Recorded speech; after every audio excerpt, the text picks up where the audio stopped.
But she taught me, you know, when I was getting better, when I was on the medications, she taught me about keto. And we talked about this recently because I told her that I was going to go on your podcast, and she said, "Do you remember when I told you about keto?" And you were just like, "No, no, no," because I was so scared. You know, I was so scared to be unstable again. And I had tried something like an Atkins, but I didn't eat a lot of fat. It was just mostly protein. And that made me a little bit manic. So I was just like, what is this keto and no carbs? And I'm going to get manic. And I did it, and it worked wonders. And keto has helped me not gain 150 pounds. It has helped me with the sedation. Yeah. That helps me with all kinds of side effects. Look, I tell people all the time, Maria, if I never lost another pound eating a keto diet, but I had a sharp brain, a calm mood, a good memory, I would do it just for that benefit alone. Yeah. Yeah. And I mean, I do it, like, for me, it's a therapeutic thing, you know. Yeah. Now I've been off medication for like 8.5 weeks. And now I'm even more trying to be even strict with my keto. I'm doing like a keto carnivore, you know, just how I feel it. And I feel that it's so important, especially now when I don't believe that I would be able to be without medication if I did not have keto, and if I did not have other routines. Like people with mental illness, everybody needs routine, but they need sleep at the same time. They need exercise, they need meditation. Yes, Gabby Health Coach says keto is the best he's found for depression, totally the best. What about nootropics? So you dial in keto and you kind of get that good and you're feeling the effects of it. Do you experiment with various nootropics, various brain altering types of things to help enhance what keto is doing? No, I haven't yet. I've been thinking, actually, because doing my research, I'm probably going to use a ketogenic diet with exogenous ketones in my next study.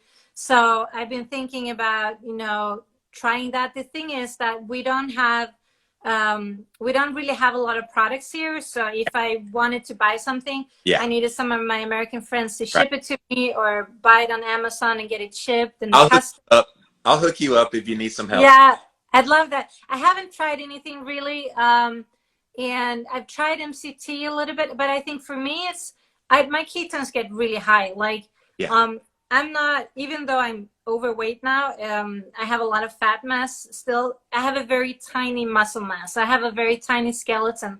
So when I fast and when I do keto, my ketones go like 3, 4. If I fast, it can go like 7, 6, 7.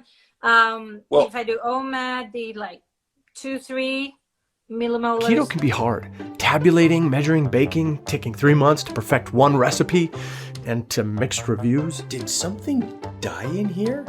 Oh, I think it moved. And by that point, you give up your diet, find a dark corner, and stuff yourself with sugar, carbs, and regret. This, isn't what it looks like. Well, this is where Keto Chow saves the day. The easiest, tastiest, ketoist meal replacement on the market. It's like ice cream melted in my mouth. Yes, but melted ice cream with all the protein, nutrients, vitamins, and electrolytes your body needs. Oh, that's cool. And with 3 starter kits, each with restaurant tips, keto food guides, and a ton of flavors to try, your taste buds and your waistline will thank you. Thank you. So grab your starter kit today at jimmylovesketochow.com. It's so easy. Keto Chow. Make keto easy. Well, and look, you're doing it for therapeutic purposes. Supposed to be higher. People freak out about that. Oh, my ketones are too low. Well, you don't need them super unless you're treating some kind of a brain injury or something like that. Then you want that GKI, glucose to ketone index, good. And so with 3, 4 ketone readings, and then your blood sugar being what it does, it's probably well within that very healthy GKI. Yeah. And I do go in and out of ketosis, and I go higher and lower. Like I have, like everybody else, periods when I'm stressed. I don't, like, I've heard everybody in the keto community say, like, we don't have a lot of keto products here. So when I cheat on keto, it's like, 85% dark chocolate with stevia. So it has maybe like 10 grams of carbs in it.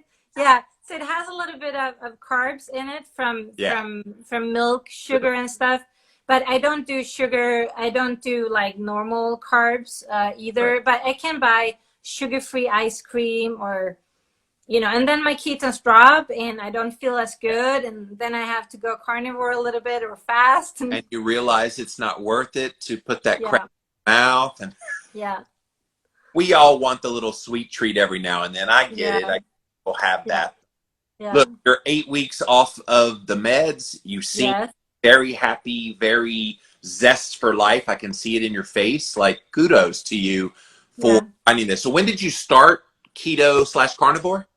I started with keto in very soon after I started medication. So it must have been like February 16, March 16. Oh, it's 2016. Okay. 2016, yeah. But in the first like maybe 2 years, I was doing it a little bit more on and off because I was a little bit more, I wouldn't say going back to carbs, but more going back to like a low carb. So being like keto, low carb, keto, low carb. And I think the last 2 or 3 years have been more and more keto. And then it's actually my boyfriend who started carnivore and he was doing really well. And he introduced me to that. And I was like, and it wasn't that I just, it wasn't on purpose that I want to be carnivore. It was just like, you know, I felt like eating, you know, more carnivore kind of a diet. It was more of a need. I think a lot of us that have been keto, and you know, I'm the keto guy, we naturally gravitate, a lot of us, towards more animal-based foods. Like I would be very happy cooking up some burgers in a pan, and that's literally all I would have. Would be like, well, where's your broccoli? Where's your cauliflower? I don't really want it. I'd rather have another burger patty. No, and the thing is, you posted the other day your go-to right now, and I was just like, I could have posted almost the same picture. I think the only ingredients that wasn't the same was cream cheese, but other than that, it was exactly the same mix. And I do that because here also steaks are quite expensive. Yeah. So often I go to like some organic. We don't have grass-fed on the packet the same way you have. I think it's because our cows also mainly are grass-fed from the beginning. Right. But I do that a lot. And so for the people that don't follow me on my stories where I post my stroganoff, I do like this grass-fed beef with a little heavy cream, spices, salt, mozzarella cheese, and then like sour cream drizzled on top. Yeah. It's a very delicious, all animal foods kind of meal. And that and be happy as a clam. And I have been. Yeah.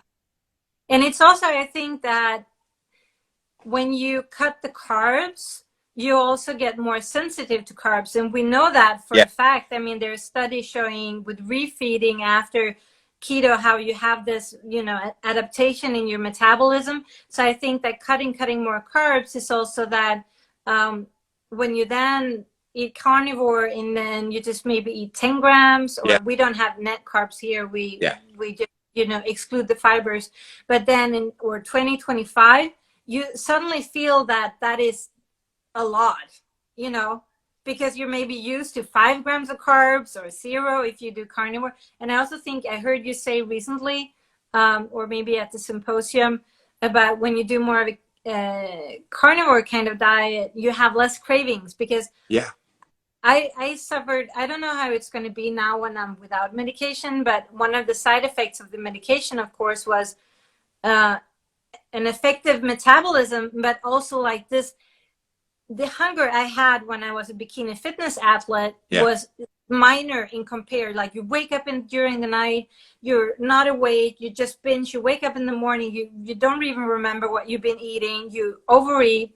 And so I still had during this period on medication, sweet cravings, keto sweet cravings. Yes. And now I feel with also like keto carnivore and also being off the meds, I mean, I do still crave like dark chocolate sometimes, like sugar-free dark chocolate or something, but it's not as bad as before, you know?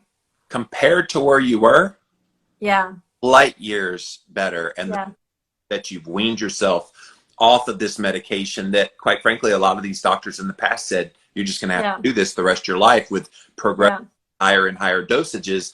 You fixed that, Maria. So kudos to you. Your story is amazing. But I want to get into your research because you took this excitement for how you changed your brain chemistry. And now you're researching ketogenic diets, traumatic brain injury, some of the worst cases of that. Tell us about your research there in Denmark. Yeah. So I just want to say to the other, it's not to, so people understand, it's not that I'm free of bipolar. I still have bipolar symptoms. It's really important to just emphasize that I still have to manage my illness. How does it manifest still? What are some of the things that you still deal with? So for me, it's like this last week, for example, I've had a lot of stress, a lot of projects going on. It hasn't been so much mood swings, but it's been more my brain activity. So I can wake up a couple of days, have had several hours of very uncomfortable, very heightened brain activity. And it feels almost when I sit down like I'm running. So inside my body. So it's kind of hypomanic symptoms. Wow. And I need to kind of, say to myself, breathe, because otherwise I just go and go there and this, and my thoughts is running.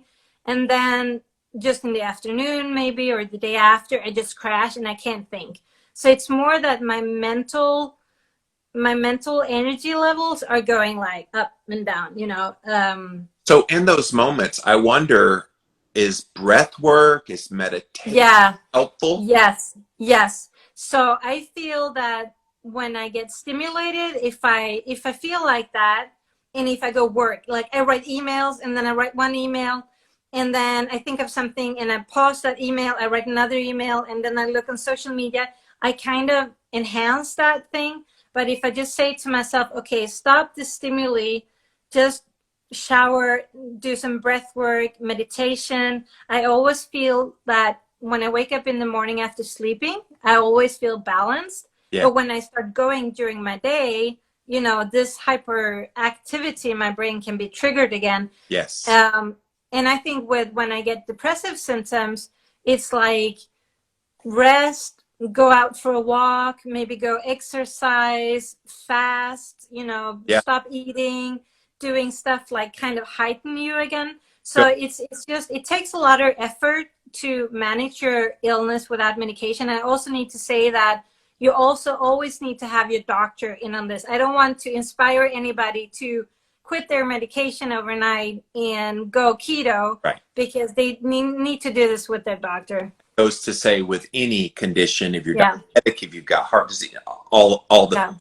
By the way, therapy could be Justin Timberlake on your player playing music too. So, right, get you going, get you a little more in the positive. Yeah. So you asked about the research. So I started the keto in 2016, and I was writing my bachelor in 2018. And when I was planning my bachelor project, which wasn't a clinical study, it was like it wasn't a systematic, but it was a review I did. I went to my supervisor at that point and I said, I want to do something with keto and bipolar. And they advised me not to do that. One, also because there's not really any studies to do any kind of review. All the more reason to do it. Yeah, I know. But then also because, they told me, that you're biased, and I can just say I'm very biased towards keto. Anything I would research, I will be biased. But you don't stand to benefit from the research. Like you're just, yes, you're biased. You've got an but trust me, all the American ketogenic researchers, they're also biased. They see the benefits that keto has, but they don't have vested financial interest in it doing well and being propped up. You just have information that you're trying to get out. Yeah. So I did this. I started my bachelor doing a review about epilepsy and keto. Yes. So I got a little bit of information and knowledge about the mechanisms and how it started with epilepsy. And then I went into my master's in clinical nutrition,